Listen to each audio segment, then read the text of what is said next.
Every other Friday, the same thing happens. Your paycheck lands, and for a day, you feel okay.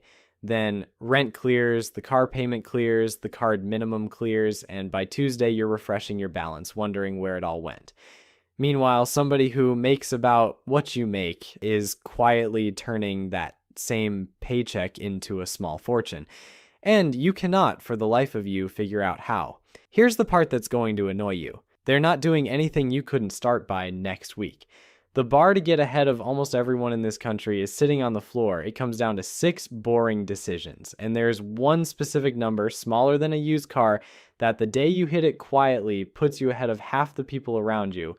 My name is Nick, and I spend way too much time thinking about why some people pull ahead while everyone else runs in place. Give me 20-something minutes, and you'll walk away with all 6, ahead of the 97% who never learn them. Let's start with the uncomfortable part, because I think the phrase ahead of 97% of people is doing some heavy lifting, and I owe you honesty before I owe you motivation. There are 2 ways to read it. The literal one first. The actual top 3% of American households by net worth start somewhere north of $7 million. And I'm not going to stand here and promise you $7 million in the next 20 minutes, because that would make me a liar. That version takes decades and a fair bit of luck. But that's not the version that matters, because here's the thing about wealth in this country that nobody says out loud. The gap between doing absolutely nothing and doing the basics consistently is enormous, cavernous. The median American household net worth sits at roughly $215,000. Sounds like a lot, right? Until you realize that number is propped up by home equity and by people in their 60s. Strip out the houses and look at people under 40, and the picture gets bleak fast. Most people in their 20s and 30s have a net worth hovering somewhere around the cost of a decent vacation. Some of them are underwater entirely, owing more than they own. So the real bar, the one you can actually clear, isn't $7 million. It's this. Become someone who saves consistently, invests in boring index funds, and avoids the financial landmines that blow up everyone around you. Do that, and you don't just inch ahead of the pack. You lap it. Let me introduce you to a guy I'm going to call Axel, because Axel is going to be our main character today, and Axel feels behind. He's 32. He's got a job that pays fine, a car that runs, and a creeping sense every time he opens Instagram that everyone his age has figured out something he hasn't. There's a 401k enrollment form sitting in his email right now. It's been there, unopened, marked unread, for the better part of 3 years. He looks at the people with the houses and the trips and the spotless kitchens, and he assumes they know a secret. Hold on to Axel. We're going to come back to him, and where he ends up is going to surprise you. But before the 6 decisions, you need to see just how low the bar actually is. Once you do, the whole thing stops feeling impossible and starts feeling almost unfair in your favor. Here's the reality of the country you're competing with. Remember that number I promised you, the one smaller than a used car? This is it. Set aside a few $1,000s in a plain savings account, a real emergency fund, and you have already done something more than half of Americans cannot do. It's not glamorous, it's a boring number in a boring account, and it already puts you ahead of half the country. Survey after survey shows that around 37% of people couldn't cover a surprise $500 expense with cash. A $500 expense. That's a single car repair. That's a vet bill. And more than half can't cover $1,000 from savings without reaching for a credit card or borrowing from someone. It gets starker at retirement. You'd assume people in their 60s would have stockpiled a fortune. They haven't. The median retirement account balance for people approaching retirement age is shockingly low, well under what they'd need to actually stop working.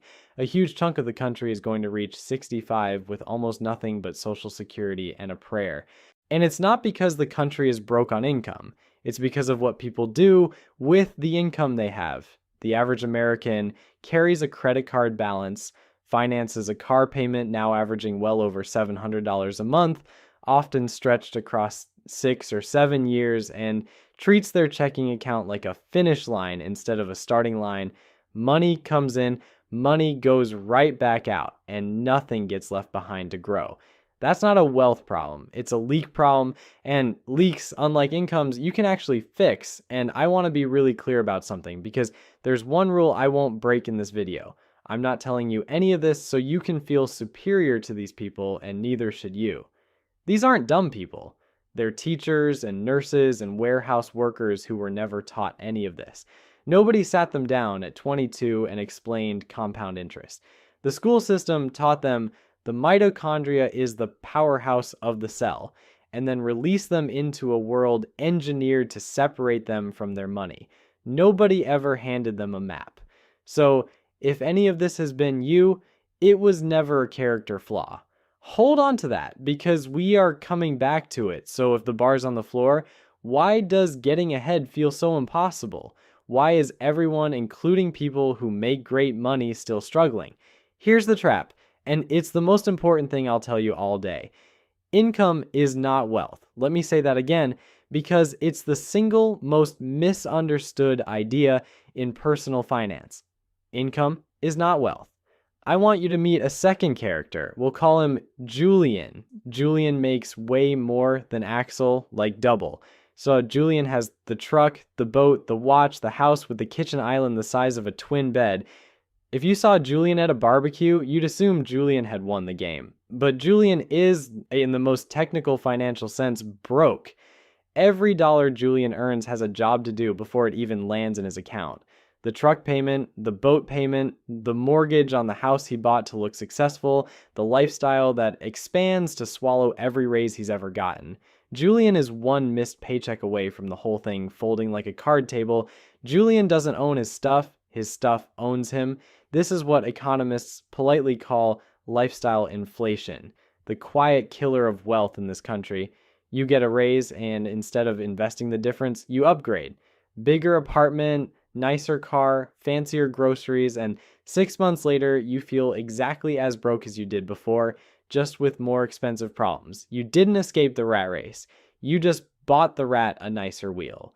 The treadmill speeds up to match your legs every single time, and the worst part is you paid extra for the upgrade. But here's where it gets really interesting, and by interesting, I mean a little bit tragic.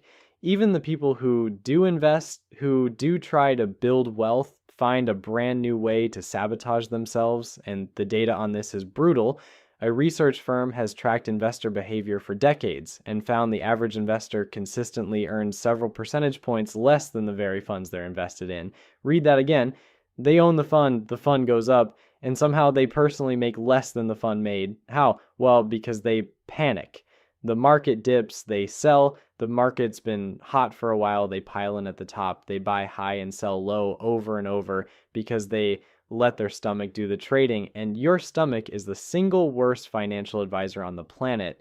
It treats the stock market like a Ouija board, hands trembling over the screen, asking it whether today is the day it finally ruins them. Spoiler, the stomach has never once been right.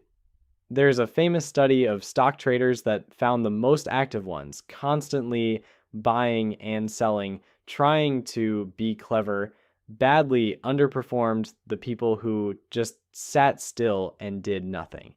The title of that study basically said it all: trading is hazardous to your wealth.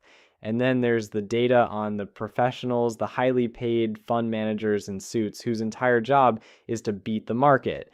Over any 20-year stretch, the overwhelming majority of them, we're talking around 9 out of 10, failed to beat a simple index fund that a robot could run 9 out of 10. The pros lose to the boring robot, so let that sink in, because it's secretly fantastic news for you.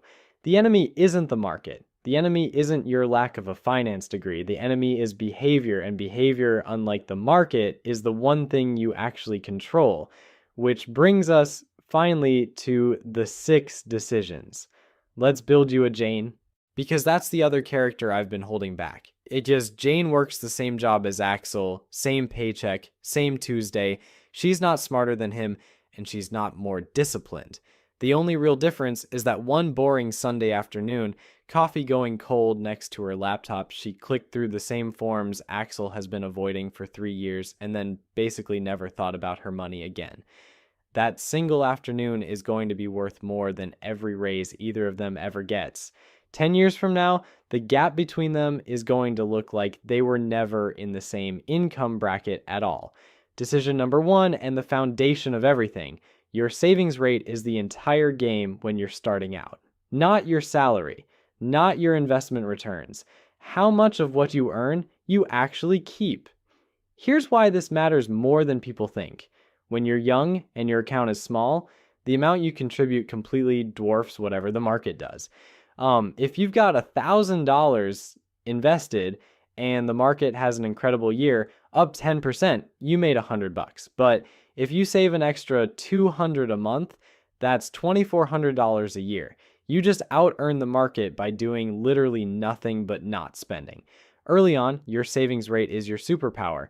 Jane saves 20% of her income, automatically before she ever sees it. Axel saves whatever's left at the end of the month, which, surprise, is usually nothing. That word automatically is doing a lot of work, and we'll come back to it because it might be the most important word in this whole video. Now, I can already hear the objection because I get it every single time. That's easy for you to say, Nick. I genuinely don't have 20% to spare. I'm barely covering rent. And for some people, right now, that's completely true. And I'm not going to insult you by pretending otherwise. But here's the reframe. The goal isn't 20% on day one. The goal is to start with whatever you can, even if it's $25 a month, and then funnel every future raise, every bonus, every tax refund straight into the machine before your lifestyle has a chance to absorb it. Most people let their spending rise to swallow every dollar they earn. You're going to do the opposite. You're going to let your saving rise to meet every raise. Same paycheck, completely different ending. Decision number two, this one is basically free money, and most people leave it sitting on the table like idiots, and I say that with love. If your job offers a 401k match, that is your employer saying, for every dollar you put in, up to a limit, I'll throw in $1 of my own. That is an instant, guaranteed 100% return on your money. There is no investment on earth that reliably doubles your money the second you make it, except this one. And yet, year after year, studies estimate Americans leave billions of dollars in unclaimed match money on the table. Roughly 1 in 4 people who could grab free money simply don't. Think about what that actually is. It's walking past a crisp $100 bill taped to the sidewalk every single payday because bending down to peel it off felt like paperwork. Axel doesn't because he never set it up and the paperwork felt confusing. Jane grabbed every cent of hers the first week on the job. Same employer.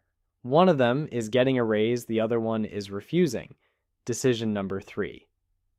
Before you go wild investing, you kill any high-interest debt, and I mean specifically the credit card kind. Here's the math that makes this non-negotiable. The average credit card interest rate is sitting north of 20% right now. 20%. Meanwhile, the stock market averages around 10% a year over the long haul. So if you're carrying a credit card balance at 22% while also trying to invest for a 10% return, you are, and I want to be precise here, setting fire to money. Paying off a 22% debt is mathematically identical to earning a guaranteed 22% return, tax-free with zero risk. Nothing else comes close. So you knock that out first. Okay, everything we've done so far has been defense. Plugging leaks, bailing water out of the boat, and that matters, but nobody ever got rich bailing water.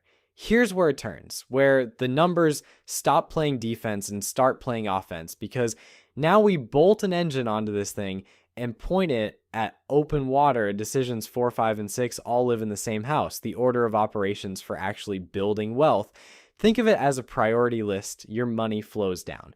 First, a small starter emergency fund, so one flat tire doesn't put you back into credit card debt. Then you capture that full employer match. Free money, like we said, then you wipe out the high interest debt. Then, and this is decision 4, you open a Roth IRA, the account everyone agrees you should have and almost nobody actually opens. A Roth is a beautiful little thing. You invest money you've already paid taxes on, it grows, and then you never pay taxes on it again. Not on the growth, not when you pull it out in retirement. The government basically gives up its claim on all those future gains, which is about as close to a gift as the IRS will ever hand you. For 2026, you can put $7,500 into one of these. That's the limit for this year, and it's the best deal the IRS gives you. Decision 5, once that Roth is full, you go back to your 401k and you push past the match, contributing more of your income into that tax-advantaged account, which for 2026 lets you shelter up to $24,000 from taxes. And decision 6, if you've somehow maxed all of that out, you're doing better than almost everyone alive, and you simply open a regular taxable brokerage account and keep buying the boring index funds. That's the whole staircase. Match, debt, Roth, max the 401k, then taxable. Most people never even find the first step. Now, here's where I deliver on the promise I made at the start, the math that makes all this discipline worth it. I can tell you to save and invest until I'm blue in the face, but numbers are what actually change behavior. So let me show you some math that should change how you see every dollar you spend. Let's say you're 25 years old and you invest just $200 a month, not a fortune. Less than a lot of people spend on takeout. You put that $200 a month into a basic index fund and you do nothing else. No fancy timing, no stock picking. You just keep buying. At the market's long run average of around 10% a year, by the time you're 65, you will have approximately $1.2 million from $200 a month. You personally will have contributed under $100,000 of your own dollars over those 40 years. The other 1.1 million, that's compound interest doing the heavy lifting while you sleep. Now, that 10% is a historical average of the S&P 500. Of course, the market doesn't go up in a straight line, and past performance isn't a guarantee of what happens next. Bump it to $500 a month starting at 25, and that number balloons to over $3 million by 65. $3 million. On a contribution most people could hit if they just stopped financing a brand new car every 5 years. But here is the single most important number in this entire video, and I need you to really feel it. The cost of waiting. Watch what happens if Axel waits. Say Axel finally gets his act together at 35 instead of 25 just 10 years later and puts in that same $500 a month. By 65, he ends up with around $1.1 million, which sounds great until you put it next to Jane, who started at 25. Jane has over $3 million, so a 10-year head start on the exact same monthly contribution is worth roughly $2 million. $2 million. Axel didn't contribute $2 million less. He contributed $60,000 less, but because he stole 10 years from compound interest, the gap explodes to $2 million. That is the most expensive procrastination in the world. Every year you wait isn't a small loss, it's a catastrophic one, and it gets worse the longer you stall.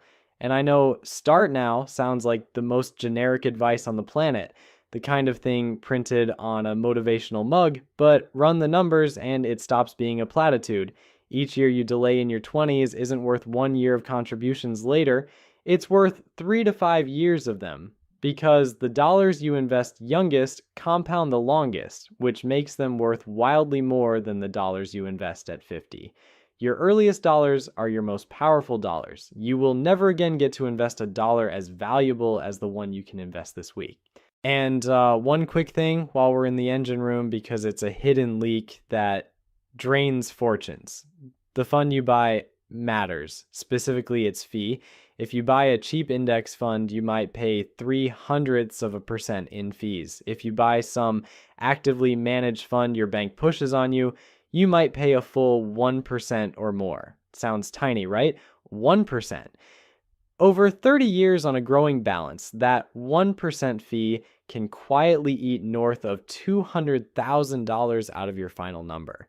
For doing worse than the cheap fund, it's like hiring a valet specifically to dent your car and then tipping him for it. You're paying a premium for a worse result. So you keep your fees on the floor and you let the boring fund win. Okay, take a breath. I want to step back from the numbers for a second because the math can make you miss the bigger thing. If you've been sitting there this whole time feeling a low hum of panic, feeling like you started too late, like everyone's ahead of you, like you've already blown it, I need you to hear this part especially. You are not behind. You've been playing a game where nobody ever told you the rules, and somehow you've been blaming yourself for losing it.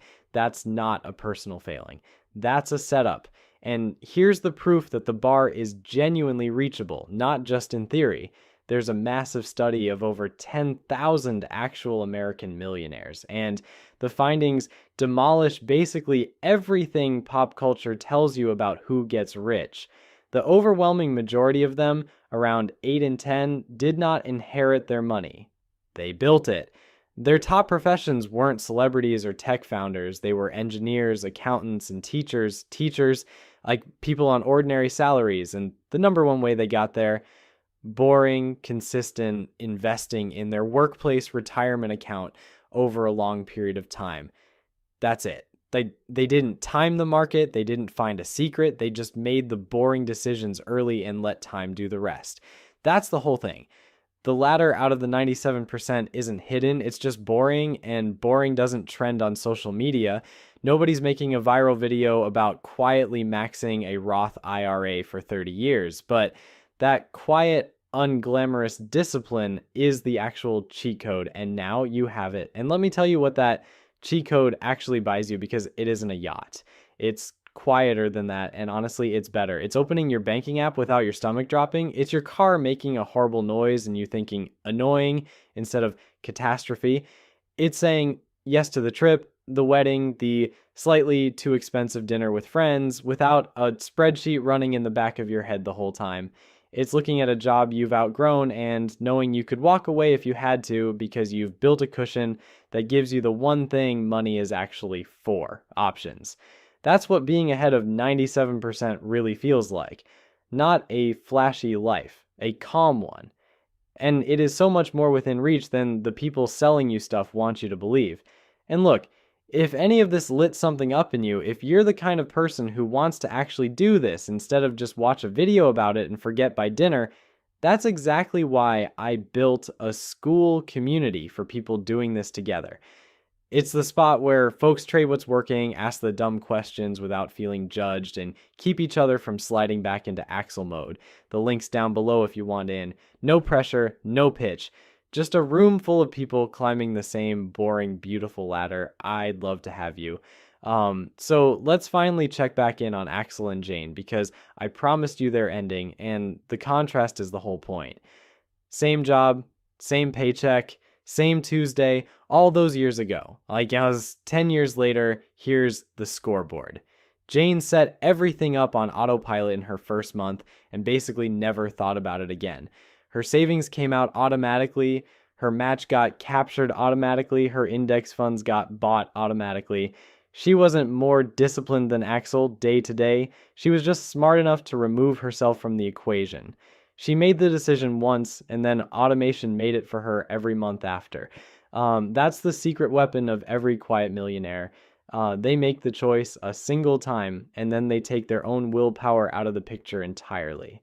Axel, meanwhile, kept waiting for the right moment. He was going to start investing when he got the next raise, when things calmed down, when he felt more sure. He kept paying the minimum on a credit card, and that 401k enrollment form, the one sitting in his inbox, still unread, still marked unopened year after year, always something he'd handle this weekend. 10 years of weekends came and went the way they always do. Axel isn't lazy, Axel isn't stupid, Axel is most people. He just never made the boring decisions, and the boring decisions are the entire ball game. Here's the good news, and it's the note I want to leave you on. You get to decide which one you are starting today. Not next paycheck, not next year, today.